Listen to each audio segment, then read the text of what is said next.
there will never be a roller coaster bigger than Falcon's Flight. I think I can confidently say that. But hey, if some roller coaster sometime in the future somehow beats Falcon's Flight, don't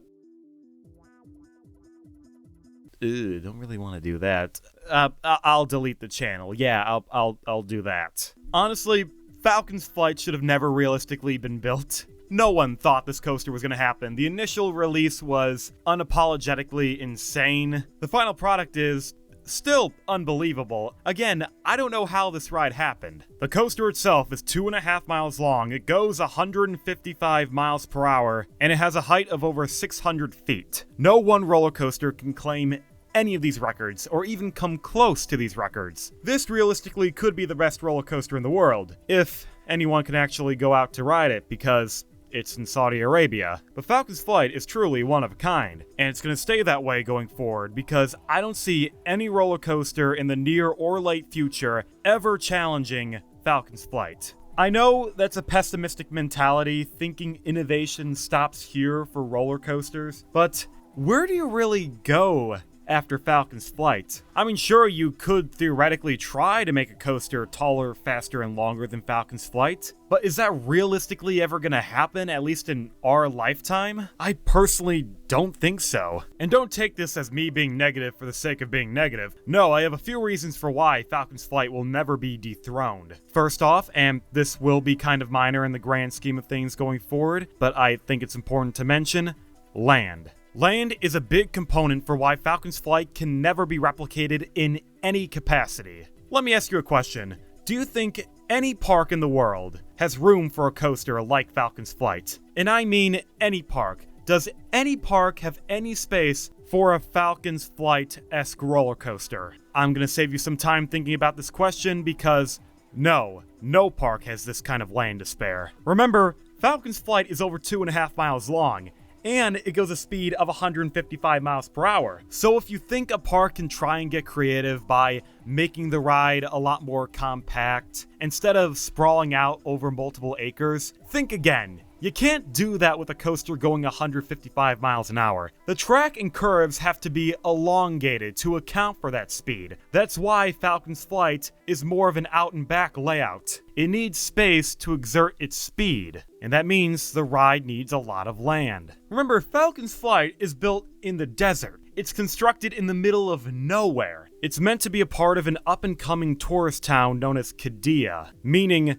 nothing existed on that land before. So when Six Flags Qiddiya was proposed, they were essentially granted all the land they wanted. They can do literally anything. They can make the coaster as long or as wide as possible, as long as it broke every record. Parks in America, on the other hand, they don't have this kind of luxury. Pretty much every major theme park, they have a finite amount of land they have to work with, and most of that land is already developed. Think of parks like Knott's Berry Farm. There is no way they can expand. They are surrounded on all four sides by neighboring towns and businesses, and they are 100% developed. Do you think a Falcon's Flight kind of ride can go there? No. Do you think one can go to Cedar Point? Hell no. They're on a peninsula. They're basically at max capacity. Unless you can somehow build a coaster around the entire shoreline, this kind of ride will never be possible. But even if land wasn't the problem, there is a huge and expensive reason why Falcon's Flight cannot be copied. And it all comes down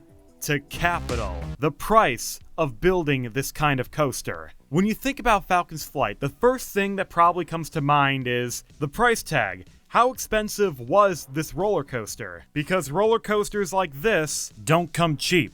How much did this ride actually cost? Well, we don't exactly know. Six Flags Qiddiya doesn't really display their finances, so there's no true way of knowing how much Falcon's Flight really cost. But fortunately, I got a pretty close ballpark estimate on what this price could be. You might remember from a few months ago I talked about how much Falcon's Flight really cost, and my conclusion to that video was that Falcon's Flight had a price tag of around $175 million, with a standard deviation of plus or minus 37 million. Now, just to be clear, that was a conservative price estimate. That's how much Falcon's Flight should have costed, based on primarily material and inflation adjustments. However, in reality, that number is not accurate. Like I said in my previous video, it's plausible that Falcon's flight had a price tag that was double, if not triple, the 175 million figure. Why am I saying this? Why do I think Falcon's flight cost 3 times the conservative value? Well, it's all because of the main buyer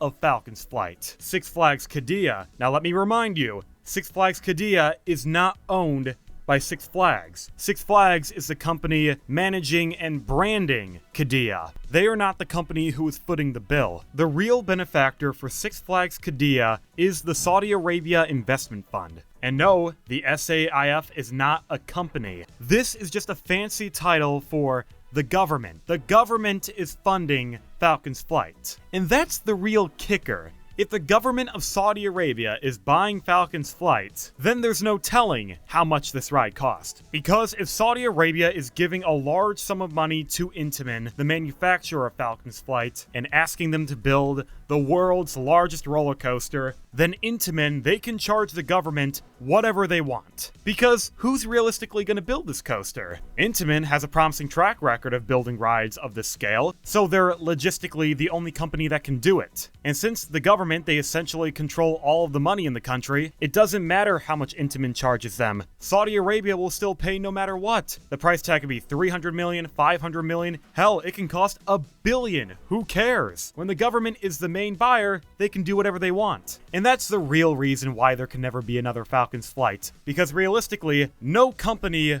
can afford this roller coaster. And yes, I know there are chains like Universal or Disney that could theoretically buy an Exocoaster, but come on, do you think Disney is gonna buy something akin to Falcon's flight? No, I know Disney in the past, they may have purchased expensive rides like Guardians of the Galaxy, which allegedly cost over $500 million, but that was a dark ride.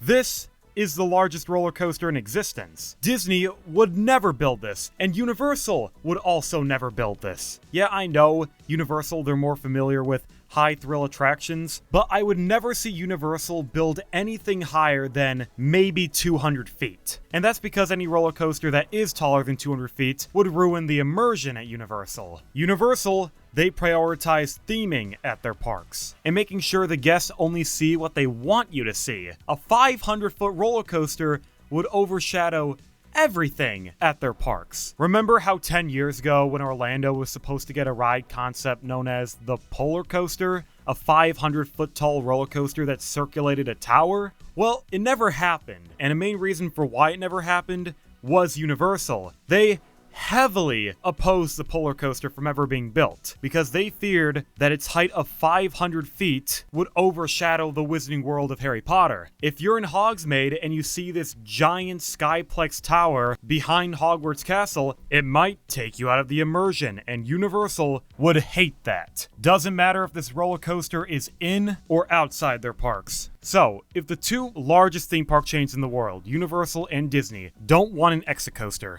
then who would buy this model again? Six Flags? Yeah, I know Six Flags, they are a bigger company now after the Cedar Fair merger, but I still don't ever see them getting an Exocoaster. It's just way out of their budget. Yes, Six Flags, they are spending $1 billion over the next 2 years on their amusement parks, but they would never allocate a bare minimum of $175 million on one ride alone. That's not realistic. The billion figure is split between 2 years, and it's for every park in the chain. The most Six Flags or Cedar Fair has ever spent on one single roller coaster was probably around $40 million adjusted for inflation. So for a ride like Falcon's Flight, they would have to spend 5 times that. Maybe, probably more. And there's not even a reason to do that. Technically, they already have the record for tallest, fastest, and longest. Again, it's called Six Flags Qiddiya. Sure, Six Flags didn't spend anything on this park or this ride, but it's still their brand. So they already have the record for largest coaster. There's no reason to top it. And I'm sure the Saudi Arabia Investment Fund wouldn't be too happy with Six Flags if they built a coaster larger than Falcon's Flight. Especially since Six Flags is getting all this free marketing, even though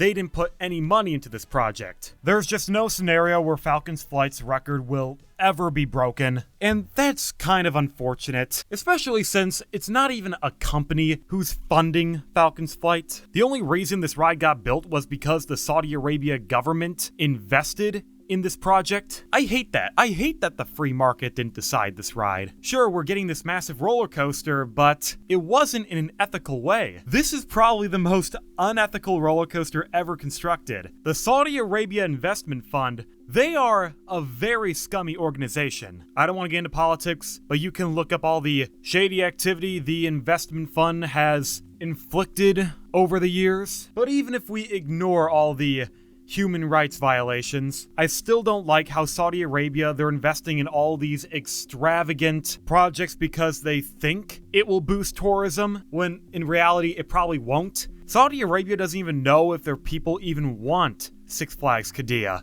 And honestly, I don't think they do. Saudi Arabia only has 88 roller coasters. So most people who live in the country, or at least by the capital Riyadh, they likely haven't even ridden a roller coaster. So how does the Saudi Investment Fund even know if there's a market for a Six Flags park? Since the free market didn't decide on Six Flags Qiddiya, this park, it's likely gonna fail. I don't know if the people of Saudi Arabia will even want to go to Six Flags Qiddiya. I don't know if tourists are willing to fly out all the way to the Middle East just to go to Six Flags Qiddiya. I mean, it's pretty far away. I'm not going anytime soon. And if it does fail, who cares? It was funded by the government, and they just throw their money at anything. Look at projects like Jaded Tower. That was supposed to be the tallest building in the world, and it was abandoned a third of the way through construction. And the country's working on other projects like The Line. Just ridiculous endeavors that are meant to show vanity, not practicality. Qiddiya, the city, is just going to be like another Dubai. The government is going to invest in so many projects and experiences that the people don't even want, until eventually they succeed and fail, or they fail before their projects even open. Think of examples like the Motion Gate Park, where they did complete the place, but they couldn't get any attendance after they debuted. Or the Dubai Palm Islands, where they were trying to build luxury homes on the water, but all they did was spend $1 billion on a